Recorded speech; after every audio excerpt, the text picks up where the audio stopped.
예, 우리가 지난주까지 누가복음 15장 이야기를 계속했습니다. 잃어버린 것을 회복하기 원하시는 하나님에 대해서. 그래서 특별히 그 중에 세 번째 이야기, 탕자의 이야기에 대해서 오랫동안 한 2달 정도 이야기를 했는데요.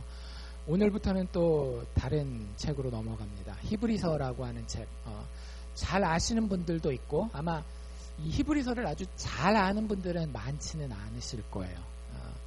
조금 책이 어렵기도 하고 한데 히브리서는 상당히 귀한 책입니다. 예수님에 대해서, 그러니까 물론 성경 전체가 누구에 대해서 하는 이야기죠. 예수님에 대해서 하는 이야기지만 상당히 아주 직접적으로 예수님에 대해서, 예수님이 어떤 분이신지를 설명하고 있는 책이 바로 히브리서라고 하는 책입니다. 그래서 우리가 이 책을 이렇게 하나하나 봐갈 때에 주보에 보면 제가 다음 주에 몇 장 말씀을 하는지도 이렇게 실어 놓거든요. 그러니까 집에 가서 설교 말씀 한번 기억나는 만큼 생각해 보시고 또 오늘 봤던 본문, 또 다음 주에 볼 본문 한 번씩 이렇게 보고 오시면 아마 조금 더 이해가 쉬우실 거예요. 왜냐하면 제가 시간이 다 안 돼서 중간중간에 못하는 구절들이 그냥 탁 떠버리면 왜 갑자기 이렇게 됐지, 이런 생각이 혹시 드실 수도 있으니까 시간이 되시면 꼭 집에서 자기 성경을 열어서 히브리서를 조금씩 보십시오. 별로 긴 책은 아니에요. 몇 장까지 있는가 하면 13장까지 있습니다. 그러니까 별로 길지 않고 그 오디오 성경으로 들어도 제가 들어보니까 영어 같은 경우는 45분 안에 끝나요. 그러니까 뭐 45분이면 여러분들 그 드라마 한 편 보는 거랑 똑같잖아요. 드라마 한 편 대신 성경 한 권, 이게 볼 수 있을 만한 트레이드 아닌가요? 한번 해보시고요. 특별히 그 주간 하는 본문들은 조금 이렇게 신경 써서 한번 읽고 오시면 좋을 것 같습니다. 오늘 첫 시간이라서 히브리서가 어떤 성경인지 먼저 간단하게 소개를 하고 오늘 본문으로 들어갈 텐데요. 히브리서는 누가 썼는지 우리에게 알려지지 않았어요. 사람들마다 이제 좀 이야기가 다릅니다. 어떤 사람들은 뒤에 디모데가 나오기 때문에, 맨 마지막 장에 보면 디모데 이야기가 나오기 때문에 디모데랑 아주 밀접했었던 사람이 누구죠? 사도 바울이잖아요. 그래서 바울이 쓰지 않았나 이렇게 이야기하는 사람도 있고, 또 어떤 사람은 여기 보면은 구약 율법에 대한 것들이 참 많이 나와 있어요. 구약 성경을 아주 잘 아는 사람이어야 되는데 신약 성경에 그런 인물이 한 명 있거든요. 아볼로라고 했던 초대교회의 선생님이었어요. 성경 선생님, 성경 교사가 있는데 그 사람이 혹 쓰지 않았나라는 몇 가지 추측이 있긴 한데 책이 이야기하고 있지 않으니 알 도리가 없죠.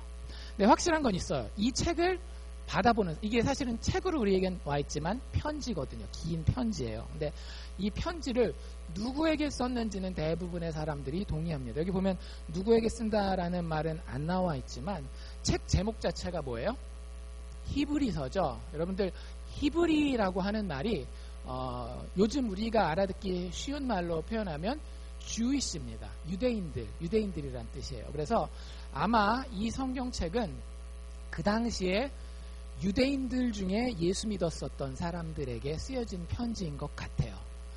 그리고 여기 이제 보면 히브리서의 주된 주제가 뭐냐면 교회 다닌다라는 것 때문에, 예수 믿는다라는 것 때문에 삶이 불편한 것, 그걸 두 글자로 핍박이라고 그러거든요.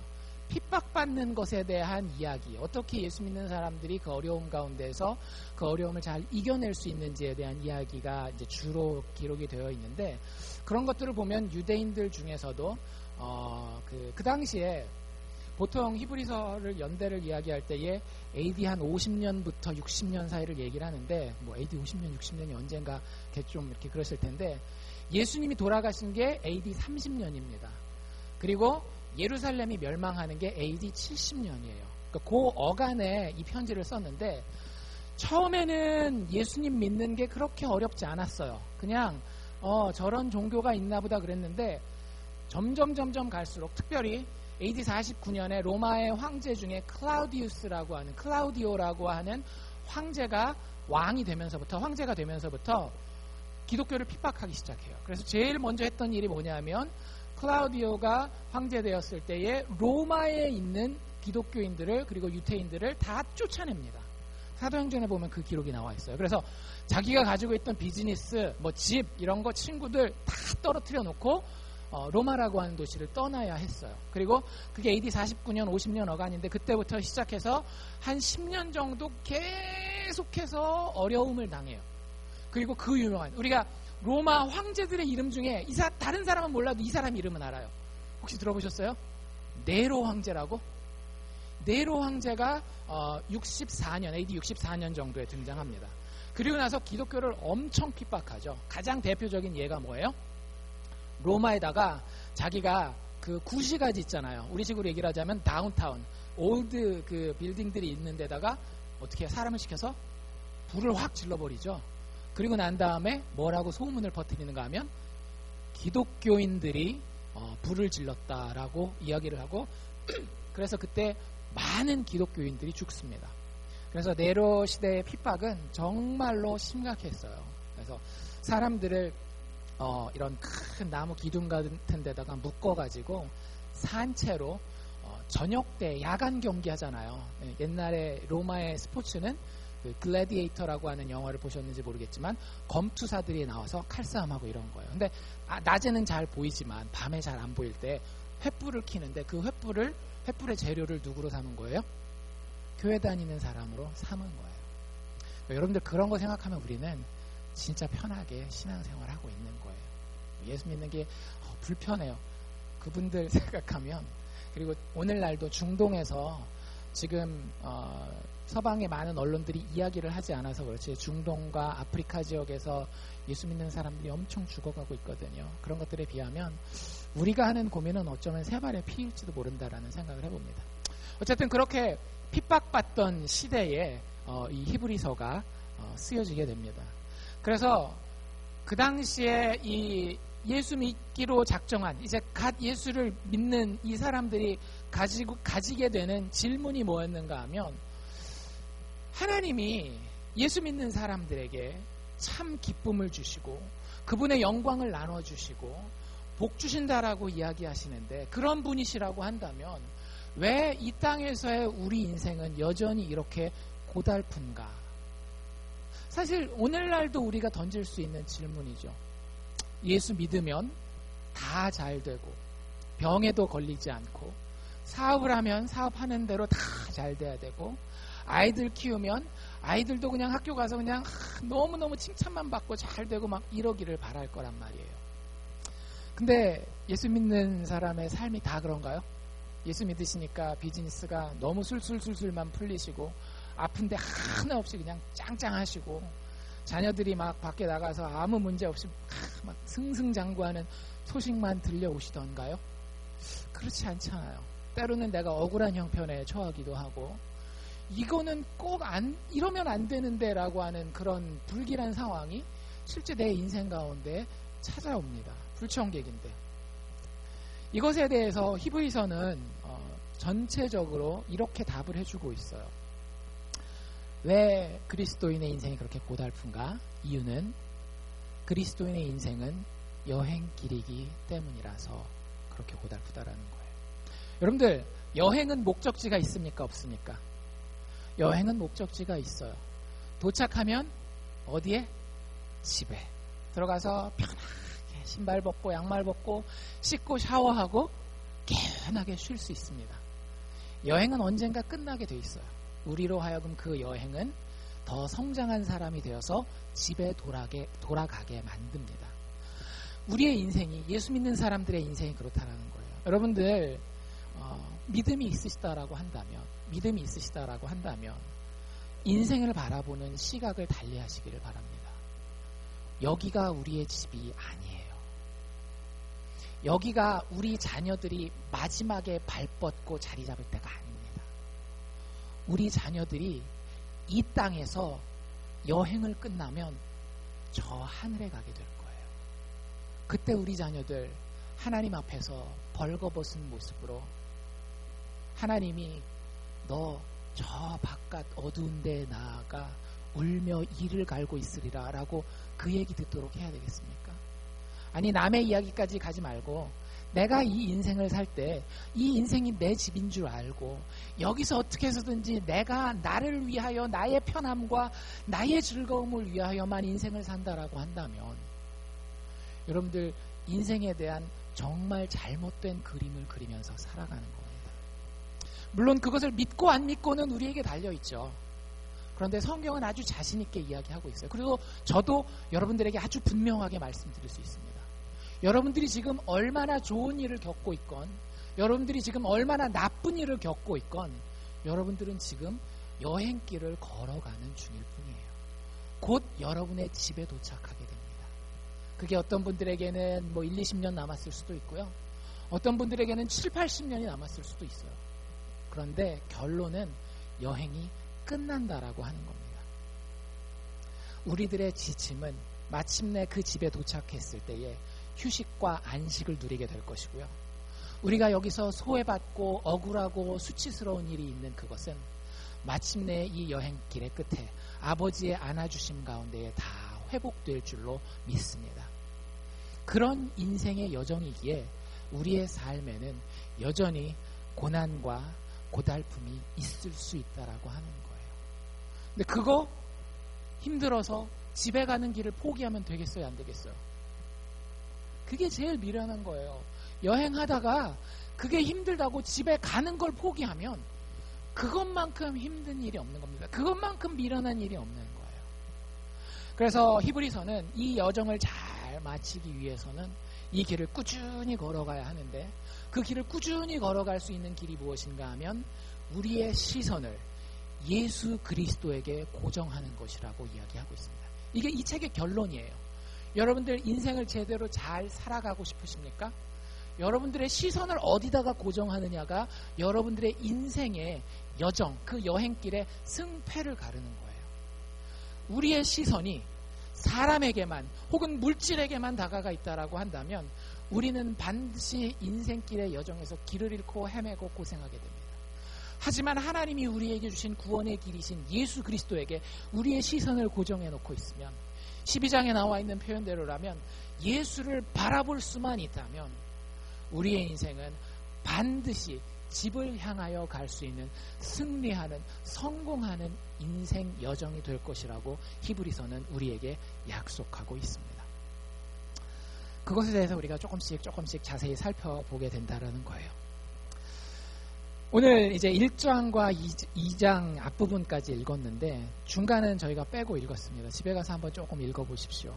중간도 사실은 저희가 조금 더 다루면 좋은데 시간이 그렇게까지는 안 될 것 같아서 앞부분 두 부분만 보게 되는데, 여러분들 커뮤니케이션이라고 하는 말 많이 들어보시죠, 그렇죠? 커뮤니케이션 중요합니까? 안 중요합니까? 중요하죠. 의사소통이라고 하는 거는 상당히 중요합니다. 특별히 현대 사회가 되면서 커뮤니케이션은 사람이 인생을 살아가는 데 있어서 가장 중요한 그 요소들 중에 하나가 됐어요. 제가 얼마 전에 본 그 책에 나와 있는 그 짧은 그 표현이 뭐가 있었는가 하면, 여러분들 자녀들 대학에 보내잖아요. 그럼 대학들이 억수로 많은 돈을 투자해서 자기네 학생들을 가르치는 게 있대요. 브라운 같은 경우는 몇십억 달러를 매해 투자를 하고, 아이비리그 우리가 아는 좋은 학교들은 신입생들이 들어오면 이거를 잘 하도록 만들기 위해서 돈을 엄청 투자한답니다. 뭘까요? 글쓰기. 똑같은 학력을 가지고 있어도, 똑같은 전공을 공부를 했어도 그 사람이 다른 사람한테 얼마나 자기 생각을 잘 전달할 수 있느냐에 따라서 연봉 차이가 많게는 몇 배까지 차이가 날 수 있대요. 그러니까 그만큼 의사소통이라고 하는 거는 상당히 중요해요. 커뮤니케이션이 안 되면 인생이 고달프고요. 커뮤니케이션이 잘 되면 인생이 참 편해요. 예를 들자면 여러분들 이 커뮤니케이션의 대표적인 예 중에 하나가 뭐냐면 광고예요. 커머셜들 TV 보면 나오잖아요.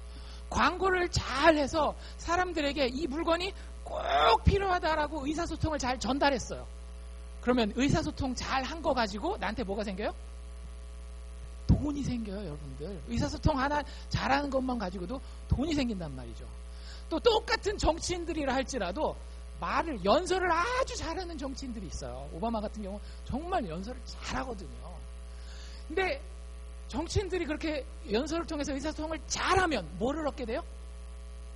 표를 얻게 된단 말이에요. 표는 곧 힘이란 말이죠. 권력이란 말이에요. 그러니까 의사소통을 잘하는 것만을 통해서도 돈도 따라오고 권력도 따라오는 거예요. 근데 거꾸로 의사소통을 잘 못해요. 이게 마음은 있는데 표현이 안 돼. 분명히 똑같은 생각을 하는 건데 말만 하면 막 말다툼이 생겨요. 나라와 나라 사이에 그렇게 의사소통이 안 되면 어떤 일이 벌어집니까? 국제적인 위기가 벌어지고 심각할 때는 전쟁도 일어나는 거잖아요. 그렇죠? 뭐 그렇게 넓게 볼 필요 없이 남편과 아내 사이에도 그렇게 좋아라 결혼을 했는데 의사소통이 안 돼요. 남편이 얘기하는 게 아내한테는 이해가 안 되고 아내가 요구하는 걸 남편은 도저히 상상할 수도 없는 세계의 이야기로 받아들인단 말이에요. 그럼 어떻게 돼요? 서로 사랑해서 같이 살긴 하지만 스트레스 만빵, 힘든 삶을 살게 된다라고 하는 거죠. 그렇기 때문에 이 의사소통이라고 하는 것은 내가 무언가 나의 뜻을 전달하고 그 사람이 그것을 알아듣고 그 사람이 또 자신의 뜻을 전달했을 때 내가 그것을 알아듣는다라고 하는 것은 상당히 중요해요. 학생들도 결국에는 학생들의 결과는 성적이잖아요. 성적은 어디서 나오는지 아세요? 의사소통에서 나오는 거예요. 선생님이 이야기를 했는데 그걸 알아먹으면 수업이 재밌는 거예요. 그럼 쭉 따라갑니다. 그럼 결과가 좋을 수밖에 없어요. 선생님이 얘기를 하는데 둘 중에 하나겠죠. 자기가 집중을 안 했거나 선생님이 영 못 알아듣게 설명을 하거나. 그럼 어떻게 될까요? 의사소통이 안 됐고 그 결과 어떻게 돼요? 성적이 떨어지고 관심이 멀어질 수밖에 없는 거예요. 그 선생님뿐만 아니라 그 과목 자체가 싫어지잖아요. 여러분들, 그런 의미에서 우리가 인생을 사는 데에 있어서 우리에게 가장 중요한 존재가 하나님이라고 한다면 하나님과 의사소통하는 것은 우리의 인생에 가장 중요한 것입니다.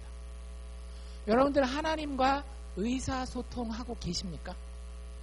하나님이 여러분들에게 말씀하고 계세요? 그래서 그걸 알아듣고 계세요? 그리고 여러분들이 하나님께 여러분들의 말을, 여러분들의 상황을 얘기하고 계십니까? 그리고 하나님이 정말 듣고 계세요? 여러분들 그게 신앙생활이에요. 교회 그냥 나와서 앉아있어서 종교적인 예식을 하는 것이 아니라 하나님은 인격이십니다. 하나님은 살아계시는 분이에요. 우리와 정말로 대화를 나누기를 원하시고 우리에게 의사소통하기를 원하세요. 근데 많은 교회에 앉아있는 사람들은 너무나 하나님 보시기에 답답할 만큼 의사소통이 안 돼요. 의사소통이 안 돼요. 열심은 있을지 모르겠지만 이게 뜻이 안 통하는 거예요. 뜻이. 근데 여러분들 오늘 우리가 읽은 이 말씀을 보면 하나님이 얼마나 애가 타도록 우리와 의사소통하기 원하시는지 한번 발견해 보실 수 있기를 바랍니다. 1절 말씀을 다시 보면 하나님이 이렇게 얘기하고 계세요. 옛적에 선지자들로, 이거 언제 하는 얘기죠? 구약성경을 하는 얘기죠. 여러분들 구약성경이 두꺼워요? 안 두꺼워요? 두껍단 말이에요. 근데 다 그게 누가 한 얘기냐면 선지자들이 한 얘기거든요. 근데 그 옛날에 구약시대에 선지자들을 통해서 여러 부분으로 여러 모양으로 때로는 역사를 기록하듯이 때로는 시를 읊듯이 때로는 노래를 하듯이 이렇게 때로는 법을 이렇게 설명하듯이 여러 부분과 여러 모양으로 우리 조상들에게 하나님 뭐 하셨다? 말씀하셨다라는 거예요. 히브리서 1장 1절이 하나님을 소개하는데 뭐라고 소개하고 계시는가 하면 말씀하시는 하나님이라고 하는 거예요. 여러분들 하나님 말씀하고 계세요. 하나님 말씀하고 계신데 내가 안 들려요. 그럼 누구한테 문제가 있는 거예요? 나한테 문제가 있는 거예요. 하나님은 늘 자신을 알려주고 싶어 하십니다. 그걸 신학적인 용어로 계시라고 해요. 계시는 우리에게 성경 66권을 통해서 완벽하게 전해졌어요. 우리가 하나님에 대해서 하나님과 교제하기 위해서 하나님의 구원에 이르기 위해서 성경 이상의 더 어떤 다른 것이 필요하지 않아요. 하나님이 우리에게 완벽하게 자신을 다 알려주셨습니다. 여러분, 우리에게 말을 걸어오시는 하나님, 거기서 우리가 눈치채야 되는 게 있어요. 하나님은 우리와 관계하고 싶어 하신다라는 거예요. 여러분들 그런 경험 있으세요? 내가 누구한테 말을 걸었는데 전문용어로 씹혔습니다. 내가 말을 걸었는데 못 들은 척, 아니면 진짜 못 들었을지도 모르죠. 근데 내가 막 말을 딱 걸었는데 그 사람이 대꾸를 안 해요. 여러분들 기분이 어떠세요? 상당히 안 좋아요. 남편과 아내 사이가 있는데 저도 조금 나쁜 습관이 있어서 제가 기분이 나쁘면 아내가 이렇게 얘기를 하면 그냥 모른 척하고 그런 과거가 있었어요. 지금 좀 많이 나아지고는 있지만, 근데 그게 계속 쌓이면 어떻게 될까요? 그게 계속 쌓이면 관계가 좋아지겠어요? 망가지겠어요? 망가지게 돼요. 친구들 사이에서도 여러분들 친구들 사이가 이렇게 멀어지는 경우들 보면 많은 경우에 내가 의사를 전달했는데 그쪽에서 반응이 없을 때 그런 거예요. 여러분들 비즈니스 하거나 거버먼트에다가 이메일이나 뭐 보냈을 때 진짜 기분 나쁜 게 뭐예요? 내가 이메일을 썼는데, 메일을 썼는데 답장이 안 와요. 내가 인터뷰를 했는데, 잡 인터뷰를 했는데 최소한 됐다 안 됐다만 얘기만 해주면 될 텐데, 완전히 이거는 이런 답답함이 세상에 없잖아요. 여러분, 하나님도 우리를 향해서 똑같으실 겁니다. 하나님 우리에게 말씀하고 계세요. 너무나 말씀하고 싶으시고, 그래서 우리와 대화를 나누고 친밀한 인격적 관계를 원하시기를 상상하고 계세요. 꿈꾸고 계세요. 근데 많은 우리는 그 하나님의 소리를 듣지 못하고, 그 하나님의 내뻗으시는 손길을 보지 못하고, 그냥 세상에서 들리는 소리만 듣고 세상에서 보이는 손길만 쫓아가고 있다라고 하는 거죠. 히브리서 기자는 그것에 대해서 제일 먼저 우리를 깨우고 있는 거예요. 하나님이 이렇게 오랫동안 이렇게 많이 두껍게 우리에게 얘기를 걸어오고 계셔. 너희들 알고 있었어? 이게 히브리서 저자가 처음 1장 1절에서 우리에게 던지고 있는 말씀입니다. 의사소통이 잘 돼야 되겠죠. 커뮤니케이션이 잘 돼야 되는 거예요. 근데 우리 얘기 말고, 우리 얘기는 좀 부담스러우니까, 구약 성경에 있었던 하나님이 대화를 나누기 원했었던 대상은 우리가 흔히 알고 있는 이스라엘 사람들이잖아요. 그렇죠? 근데 그 이스라엘 사람들은 하나님과 대화를 잘 했을까요? 못했을까요? 우리가 역사를 보면 알지만, 성경책을 조금 아시는 분들은 이스라엘 백성들은 하나님이 그렇게 구약 성경 내내 선지자들을 통해 이야기했음에도 불구하고 하나님과 커뮤니케이션이 잘 안 됐어요. 잘 듣지 못했습니다. 듣지 않았어요. 의도적으로. 그래서 하나님이 추가적으로 하나님의 백성들에게 이야기를 해주어야 할 필요가 있었어요. 그것에 대해서 2절에 이렇게 얘기를 합니다. 이 모든 날 마지막에, 여러분들 성경의 마지막 때는 언제인가 하면 예수 그리스도의 오심부터 다시 오심의 때를 마지막 때라고 얘기를 합니다. 우리가 종말하면 막 뭐 지구가 이상하게 되고 막 전쟁이 나고 막 이런 것만 생각하는데, 예수님이 오신 그때부터 이미 마지막 날은 시작된 거예요. 근데 그 마지막 날에 아들로 우리에게 말씀하셨다라고 얘기를 해요. 여러분들 마지막 날 얘기했으니까 더 이상 얘기할 필요가 있다는 얘기예요? 없다는 얘기예요? 더 이상 얘기할 필요가 없다는 얘기예요. 여러분들, 하나님이 하나님 자신에 대해서 여러 가지 방법으로 막 설명을 했는데 못 알아들었을 때에 마지막으로 최종적으로 내가 진짜 이런 존재야 라고 사람들에게 이야기할 때에 누구를 통해서 이야기를 하셨는가 하면 예수 그리스도를 통해서 말씀하셨어요. 여러분들, 정말로 여러분들이 신이라고 하는 존재가 있다라고 한다면, 신이라고 하는 존재가, 하나님이라고 하는 존재가 있다고 한다면, 여러분들, 하나님이 자기 자신에 대해서 나는 이런 사람이야 라고 이야기하는 최종적인 선언이 누구를 통해서 드러났다라는 것을 알아야 되는가 하면 예수 그리스도를 통해서 드러났다라는 것을 알아야 돼요. 예수님이 아니고는 우리가 하나님이 우리에게 어떤 말을 하시는지를 알아들을 수가 없어요. 그래서 예수님을 통해서 마지막으로 말씀하셨다라는데, 여러분들 조금 어려운 말을 쓰죠. 관계에 있어서의 최종적 선언이라고 하는 게 있습니다. 말이 너무 어렵죠.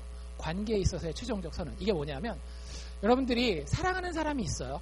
그럼 결혼하잖아요. 결혼식 전까지는 우리의 마음 가운데는 어떤 마음이 있어요? 결혼만 하면 파라다이스가 시작되어서 저 사람은 나를 위해서, 나는 저 사람을 위해서 목숨을 바치고 서로 사랑하고 아낌없이 살아가 그 행복한 가정을 이룰 것이라고 생각을 해요. 근데 결혼해서 딱 눈 떠보니까 어때요? 내가 상상하던 그 사람이 아닌 거예요. 그럼 여러분들 어떻게 하십니까? 물러요? 그럴 수는 없죠. 결혼 하나님이 주신 선물인데. 그때부터 여러분들 어떻게 해요? 그때부터 밀당이 시작되는 겁니다. 밀고 당기고가 시작되는 거예요. 내가 얼만큼까지 이 사람한테 받을 수 있는지를 생각해보고, 이 사람이 얼마까지 양보할 수 있나 생각해보고, 나는 또 얼마나 양보해야 되고 얼마나 양보 안 해야 되는지 뭐 이런 거에 대한 밀당이 계속 시작되는 거예요. 그래서 결혼을 오래 잘 건강하게 지속할수록 결혼 관계가 어때요? 좀 안정적이고 평안하고 그래 보여요. 근데 이게 잘 안 되면 어때요? 결혼이 막 흔들리고 힘들고, 자기도 힘들고, 밖에서 볼 때도 참 이게 불안불안한 거예요. 근데 여러분들 그 밀당을 하는 과정에서 서로 이해하고, 이거는 저 사람 좀 양보해야지, 이거는 내가 좀 양보해야지, 이렇게 하는 가운데에 이런 부분 혹시 발견하셨는지 모르겠어요. 이 부분만은 저 사람에게 도저히 양보가 안 되는 부분이 있을 거예요. 그런 거 있으신가요? 발견하셨나요? 자기 배우자에게서? 친구들의 관계에서도 마찬가지예요. 이 말은 저 사람한테 하면 안 돼. 뭐 예를 들자면 저 사람 앞에서는 키 얘기는 하면 안 돼. 뭐 이런 그 사람의 최종 보루가 있습니다. 자기에 대한 최종 선언이 있는 거예요. 그게 아주 분명하게 말을 통해서 이 부분은 건들지 마, 이렇게 얘기가 되는 경우도 있고요. 아니면 그 사람의 눈짓이나 그 사람의 어떤 태도나 반응을 통해서 사람들은 반드시 최종적으로 양보할 수 없는 자기에 대한 선언이 있어요. 관계에서는 그 부분이 절대 양보되지 않습니다. 그 부분을 인정해야 그 관계는 유지가 될 수 있고 안정적으로 발전할 수 있는 거예요. 그게 안 되면 어떻게 될까요? 둘 중에 하나겠죠. 깨지거나 아니면 아주 기계적인 관계. 살긴 살아도 누구랑 사는 거예요? 사람이랑 사는 게 아니라 로봇이랑 사는 거예요. 여러분들 예전에 영화 중에 2000년대 초반에 그 데미 무어가 나왔던 영화 중에 아주 흥미로운 영화가 있었어요. 스태포드 와이프라고 하는 그런 그 영화가 있었습니다. 어떤 이야기인가 하면 한 젊은 부부가 결혼을 하고 나름대로 여자가 잘 나가는 기자였어요. 방송사에서 잘 나가는 기자였는데 자기 커리어를 딱 쌓다가 그게 좀 이렇게 벽에 부딪혀서 회사를 그만두게 돼요. 그래서 마음도 좀 이렇게 새로 할 겸 해가지고 이사를 갑니다. 근데 이사 간 동네가 스태포드라고 하는 동네예요. 근데 그 동네에 딱 갔는데 너무 좋은 거예요. 막 조경들도 막 이렇게 예쁘게 잘 돼 있고 집들도 참 깨끗하고 사람들도 막 그냥 모르는데 지나가는데 집 보러 갔는데 막 인사하는데 너무 막 밝은 표정으로 막 이러는 거예요. 그래서 야 너무 좋다 해서 여기다 해가지고 이 젊은 부부가 이 스태포드라고 하는 마을로 이사를 오게 됩니다. 근데 이제 이사를 가니까 어때요? 이웃들을 알게 되고 사람들을 사귀게 되고 이 집 찾아가고 우리 집 초대하고 뭐 이런 일이 생긴단 말이에요. 근데 찾아갔는데 이 여자가 자기는 나름대로 아주 날고기는 경력을 가지고 진짜 인생을 자신 있게 살아왔다라고 딱 생각했는데 가는 집집마다 주눅이 막 드는 거예요. 세상에 아내들이 이렇게 완벽할 수가 없어요. 남편이랑 딱 얘기를 하는데 너무 나긋나긋하게 부드럽게 얘기를 하고 남편이 하는 모든 얘기에는 예 여보, 영어로 뭐예요? Yes dear, yes dear. 와, 그리고 집이 너무 깨끗한 거예요. 부엌이랑 막 카페트 구석구석을 아무리 살펴봐도 빈틈이 하나가 없어요. 요리해서 나오는 거 보면 너무 막 야 이런 레시피가 있었어 할 정도로. 그걸 어쩌다가 골프라도 같이 치러 부부 동반으로 골프 치러 딱 가잖아요. 아내가 프로페셔널 캐디보다도 더 잘 캐디를 봐주는 거예요. 남편은 골프 치는데 여보 나이스 샷 막 이래가면서 와 그러니까 주눅이 확 들어가지고 야, 이거 어떻게 해야 되나. 그러니까 남편 마음속에도 어떤 마음이 슬슬 들기 시작했는가 하면 우리 아내도 좀 저랬으면 하는 그 마음이 슬슬 들기 시작합니다. 그래가지고 그 동네에 남자들이 모이는 남자 모임이 있었어요. 클럽 같은 애, 그 남자 클럽이 있는데 거기 가서 몇 번 참석을 하다가 이제 비밀을 하나 알게 돼요. 그 비밀이 뭐였는가 하면 그 동네에 있는 모든 아내들은 다 로봇이었어요. 아내들을 그 남편들이 하도 바가지를 긁고 막 그러니까 자기 말 잘 들을 수 있도록 요만한 마이크로칩을 뇌에다가 심어서 리모트 컨트롤로 조절하는 거예요. 그래서 거기 영화에 보면 이게 고장 나가지고 yes dear, yes dear, yes dear 이렇게 돌아가는 이런 장면도 나와요. 그러니까 그 사실을 알고 이 남편이 고민을 합니다. 과연 나는 로봇처럼 내가 원하는 나의 이상대로 그저 내 말에 yes dear, yes dear, 예 여보, 예 여보 하는 그런 아내를 원할 것인지, 그런 아내와 살 것인지, 아니면 나와 좀 충돌이 있더라도 나와 다른 인격체로서 그 여자가 있는 그대로, 그 여자가 나에게 나는 이런 여자야 라고 이야기했다라고 한다면 그것을 그대로 받아들여서 그 여자를 있는 그대로 받아들이는 결혼 생활을 할 것인지에 대해서 고민을 하게 됩니다. 마지막에 어떤 결론을 내릴까요, 이 남자가? 이걸 알려드리면 비디오 업계에 큰 누가 되기 때문에 궁금한 분들은 인터넷을 찾아보시거나 영화를 보시면 될 것 같습니다. 여러분들이라면 어떻게 하시겠어요? 여러분들이 그 남편이라면 로봇으로 만들어서 그 아내를 데리고 사시겠습니까? 아니면 그냥 좀 힘들더라도 그 여자가 있는 그대로 받아들이면서 살아가겠습니까? 저라면 좀 힘들더라도 다른 점이 있다 할지라도 그 여자가 나는 이런 여자야 라고 나에게 드러낸 그 모습 그대로 그 여자와 살기를 원할 거예요. 저는 지금 그런 여자랑 살고 있습니다. 저희 아내가 보면 양보가 안 되는 부분이 있어요. 그 부분은 어떻게 해볼 수가 없어요. 왜냐하면 진짜 그런 걸 느껴요. 내가 이 부분을 잘못 건드렸다가는 이 여자가 죽을 수도 있겠다, 이런 생각이 들어요. 그래서 그 부분에 대해서는 이 사람이 나에게 드러난 최종적 선언이구나라는 걸 받아들여야 돼요. 그래야 그 관계가 안정적으로 유지되고 그리고 발전할 수 있는 겁니다. 여러분들, 우리와 하나님과의 관계도 마찬가지예요. 하나님이 예수 그리스도를 통해서 내가 어떤 존재다라고 도저히 양보할 수 없는 부분을 이야기를 하고 계세요. 성경에 보면 하나님이 양보할 수 있는 부분도 있어요. 양을 바쳐라, 뭐를 어떻게 하라, 율법적인 부분들 있잖아요. 그 부분은 하나님이 얼마든지 다른 방식을 통해서 우리와 접근할 수 있는 부분이 있습니다.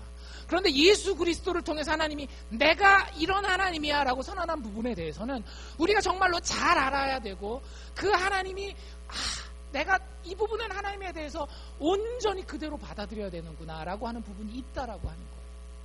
여러분들, 그렇다면 그 예수에 대해서 얼마나 알고 계십니까? 예수님이 하나님의 최종적인 선언이라고 하신다면 하나님과의 올바른 관계를 위해서는 우리가 예수를 알지 않고는 참 하나님을 알고 그분과의 인격적인 관계를 가지기 위해서는 나의 이상을 내려놓고 성경에 드러나 있는 예수를 바라보며 그분에 대해서 바로 알아가야 된다고 하는 거예요. 여러분들에게 예수는 누구십니까? 내가 기도하면 그 기도대로 잘 응답해 주시는 그분이요? 내가 힘들 때 하면은 나를 좀 위로해 주시는, 평상시에 내가 좀 불편하고 내가 조금 죄 짓는 자리에 있을 때는 자리를 좀 비켜주셨다가, 그랬다가 내가 좀 힘들 때는 좀 와가지고 내 비서 역할도 해주고 내 조수 역할도 해주고, 이런 분이 여러분의 예수님이십니까? 그분이 여러분의 하나님이십니까? 오늘 우리가 읽은 히브리서 말씀이 이렇게 얘기하고 있어요. 3절에 보면 예수를 가리켜서 이렇게 얘기합니다. 예수 그리스도는 하나님의 영광의 광채라고 하는 거예요. 신이 있다라고 한다면 그 신이 우리에게 보이지 않을 텐데, 예수 그리스도께서 이 땅에 우리와 똑같은 육신을 입고 오셔서 하나님의 영광스러운 모습으로 신이 너희와 함께 너희와 같은 모습으로 너희 인생에 존재한다라고 하는 그 영광의 광채가 되신 분이라고 하는 거예요. 또 그 본체의 형상이시라는 거예요. 예수님 뭐라 그랬어요? 나를 본 자는 아버지를 보았다라고 이야기를 하잖아요. 또 그분은 그의 능력의 말씀으로 만물을 붙들고 계시고 모든 죄를 정결케 하시고 하나님 우편에 앉아 계신 분이라고 이야기를 합니다. 여러분들에게 예수님 이렇게 귀한 분이십니까? 이렇게 능력 있으신 분이십니까? 여러분들 잘 생각해 보세요. 여기서 여러분 집까지 얼마나 걸리세요? 몇 마일 정도 되십니까? 제일 오래 걸리시는 분들이 한 60마일 정도 될까요? 60마일 좀 넘으실래나? 1시간 내내 달리는 게 60마일이잖아요. 그쵸? 60마일, 70마일일 거예요. 상당히 멀죠. 걸어가면 못 갑니다. 길도 없고, 미국은 인도도 안 만들어 놓고 그래가지고. 여러분들, 우리 지구에서 태양까지는 얼마나 될까요? 여기서 제일 집 먼 사람이 교회에서 집까지 한 60마일, 70마일이라고 한다면 우리 지구에서 태양까지는 거리가 얼마나 될까요? 그걸 물어보는 제가 나쁜 놈이죠. 그쵸? 예. 숫자로 따지면 이렇대요. 92 million miles. 얼마나 되는 거죠? 한국말로 따지면, 마일로 따지면 100만 마일, 200만 마일, 9,200만 마일이에요. 그러니까 9,200만 마일을 여러분들 상상하실 수 있으시겠어요? 상상할 수 없는 거리예요. 그런데 여러분들 한번 가정을 해봅시다. 우리 지구에서 태양까지의 거리를 요 종이 한 장 두께라고 합시다. 여기서 여기까지가 어디서부터 어디까지라고요? 여기가 지구, 요 끝에가 태양이에요. 됐죠? 요게 요 종이 한 장의 두께가 지구에서 태양까지의 거리입니다.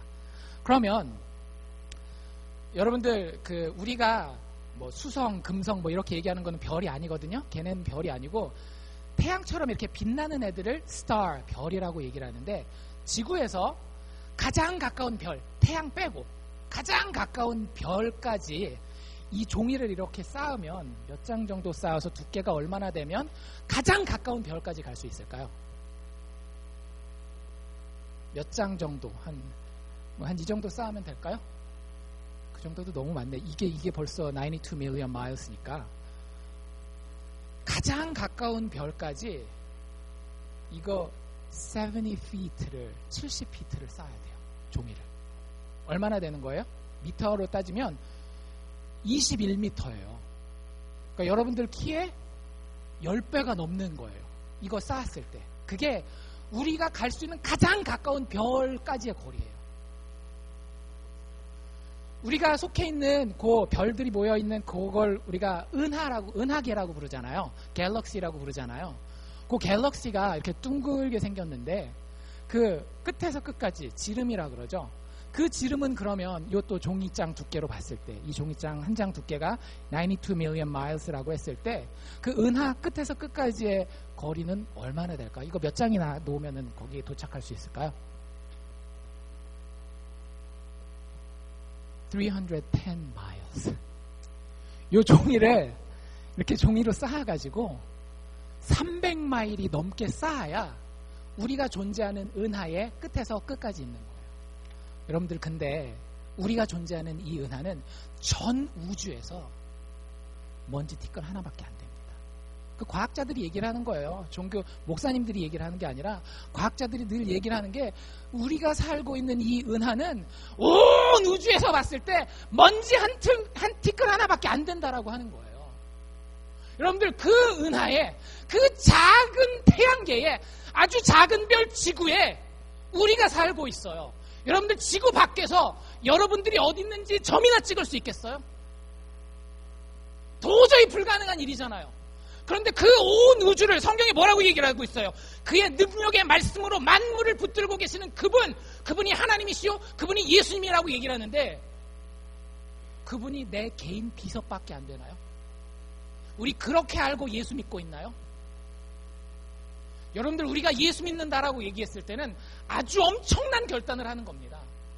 온 우주를 붙들고 계시는 말씀 한마디로 붙들고 계시는 그 능력의 하나님이 나와 똑같은 육체를 입고 와서 너 내 친구 하자라고 이야기를 하는 거예요.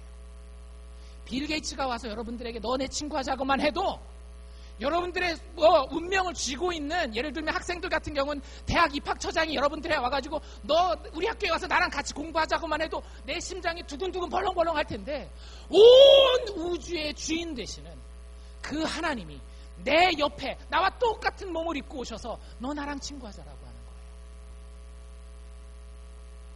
그게 예수 믿는 겁니다. 그 예수를 알지 못하고 예수 믿는다라고 말할 수 있겠어요? 오직 말씀의 능력으로 이 우주를 붙들고 계시는 그분, 그저 어떻게 나의 개인 비서 정도로만 사용할 수 있습니까? 그분이 만약 계시다라고 한다면 여러분들 그래서 기독교의 이 선포 앞에는 두 가지 가능성밖에 없어요. 그 말도 안 되는 엉뚱한 얘기다라고 밟아버리거나 아니면 이 앞에 납작 엎드러져서 당신 진짜 어떤 분인지 내가 모든 것을 드리겠습니다. 두 가지 길 외에는 예수님의 자기 선언 앞에 우리가 보일 수 있는 다른 중간지대라는 건 없습니다. 그냥 대충 교회도 왔다 갔다 하고 세상도 좀 하고 이런 건 그거는 정말 일관성이 없는 삶이에요. 예수가 이렇게 이야기를 하셨다라면 이 사람은 사기꾼이거나 정신병자거나 그래서 내가 아주 무시하거나 밟아버리거나 그래야 될 사람이거나 아니면 진짜 자기가 이야기하신 그대로 하나님이라고 하는 거죠. 여러분들 이 예수와 의사소통하실 수 있기를 바랍니다. 이 예수와 정말로 대화를 나누실 수 있기를 바라요. 여러분들 하나님과 막힘없이 의사소통하는 방법이 2장 1절에 나와 있는데요. 이렇게 이야기하고 있습니다. 그러므로 모든 들은 것을 우리가 더욱 간절히 삼갈지니. 말이 좀 어려워요. 삼간다라는 말이 무슨 얘기인가 하면 잘 조심해서 집중하는 거예요. pay attention이라는 말을 씁니다.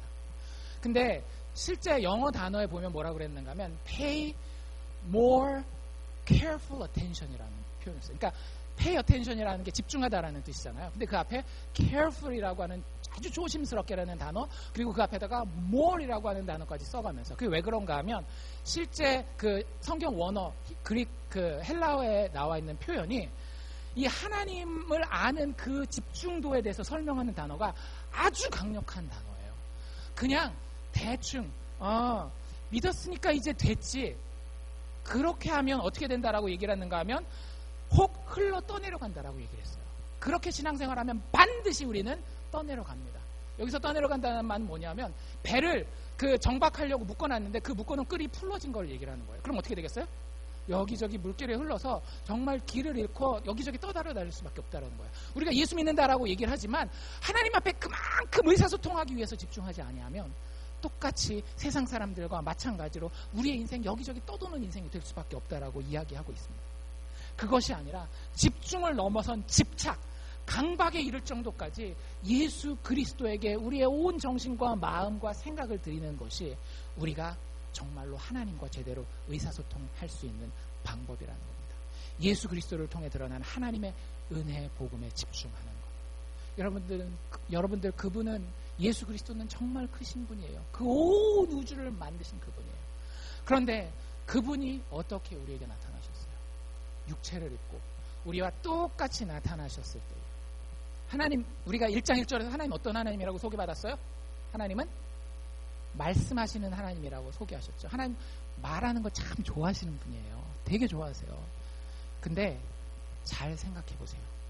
예수님이 십자가에 못 박히셨을 때에 하나님 아버지께서 말씀하시잖아요. 침묵하십니다. 왜 그랬을까요? 예수님은 십자가에 오르시기 전까지 그 죽기 전날까지도 아버지와 계속 이야기를 했던 사람이에요. 그렇잖아요. 겟세마네 동산에서 이야기하는 모습 보세요. 그 기도를 통해서. 그만큼 하나님과 그 하나님 아버지와 성자 예수님의 관계는 뗄래야 뗄 수 없는 아주 깊은 관계였습니다. 그런데 십자가 위에서 예수님이 아버지라고 불렀을 때에 하나님 아버지께서 침묵하심으로 그 관계가 깨어져요. 무엇을 위해서? 우리의 관계가 하나님 아버지에게 회복되기 위해서. 그게 예수께서 우리에게 전하고자 하는 메시지입니다.